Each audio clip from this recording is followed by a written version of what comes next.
The rain hammered against the penthouse windows like it wanted to break in. Alexander Voss stood alone in the study he hadn't entered in 3 years, the one that still smelled faintly of jasmine and old paper. In his hand was the leather-bound copy of Little Women his wife Elena had read every December. He'd come looking for a pen, but the book had fallen from the shelf, spine cracked open like a secret begging to be told. Between pages 212 and 213 lay a single envelope, yellowed, addressed in Elena's looping handwriting. To the man who thinks he's finished grieving, read this when you forget how to feel. Alexander's knees buckled. He sank into the armchair that still held the indent of her body and tore it open with shaking fingers. My love. If you're reading this, I'm gone and you've finally stopped pretending you're okay. You built an empire, Alex, but you forgot how to build a home.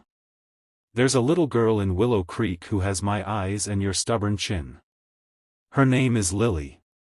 She's 6. Her mother works double shifts at the diner on Main.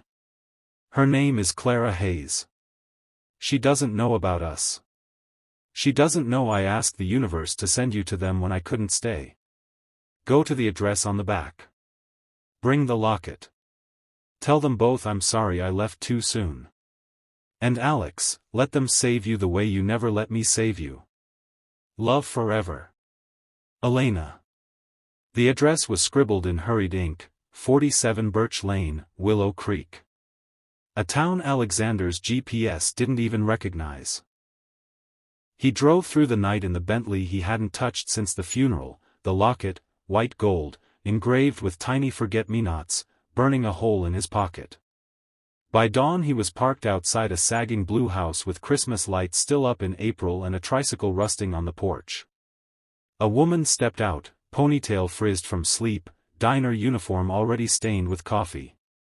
She froze when she saw the car, then the man unfolding himself from it like a ghost too tall for the daylight.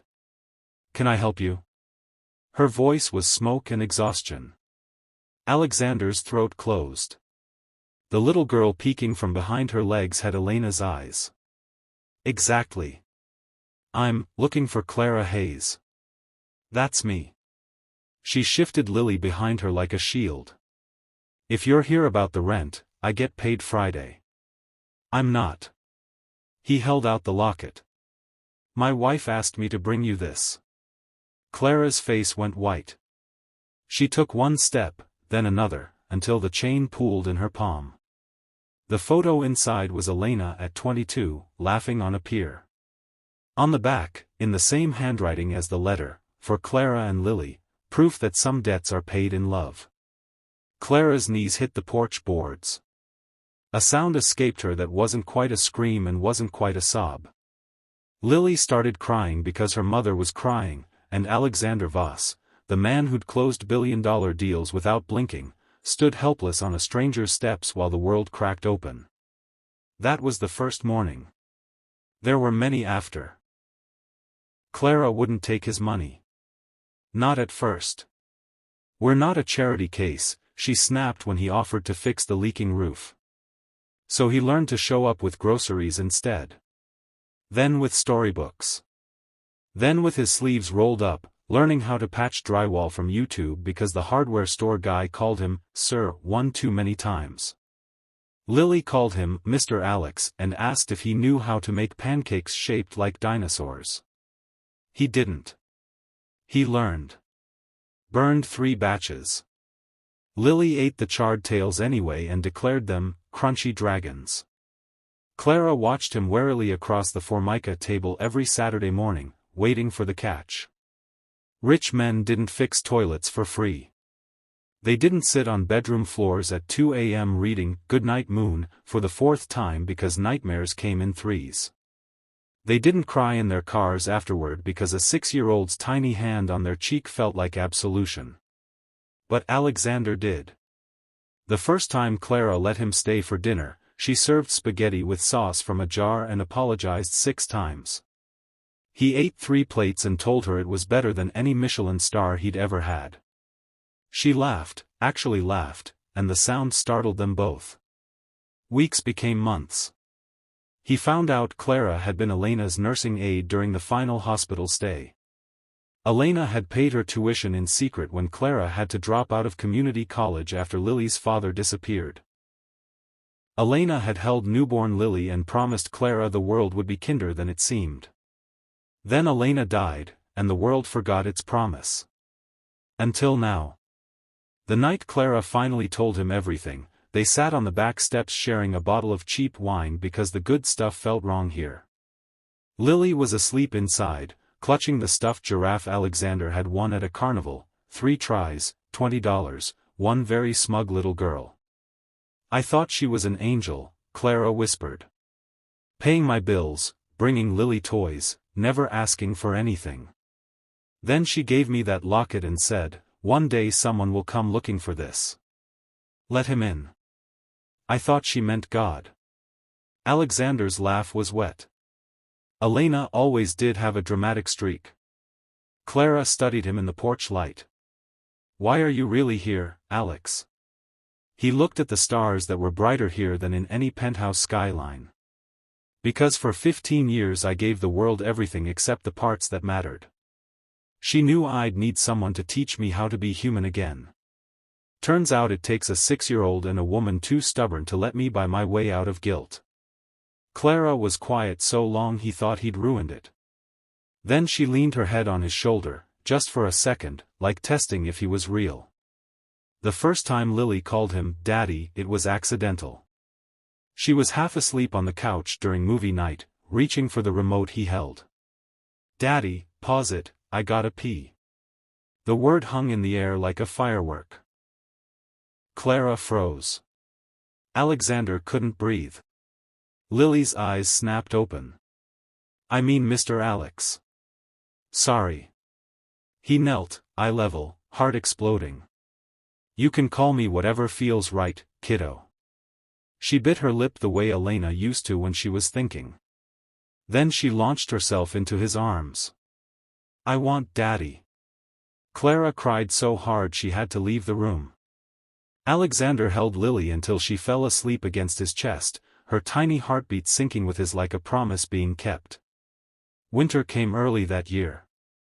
The diner cut Clara's hours. The furnace died. Alexander wanted to write a check, God, he ached to, but Clara's pride was a living thing with teeth. So he did the only thing he could think of, he sold the Bentley. Bought a second-hand pickup instead. Used the rest to pay off the house. Put the deed in Clara's name before she could argue. She found out on Christmas morning when the lawyer showed up with papers and a bow stuck on top like a bad joke. You absolute idiot, she sobbed, punching his shoulder, kissing him, punching him again. I was going to say yes eventually, you didn't have to. He kissed her to shut her up. Lily cheered like it was the Super Bowl.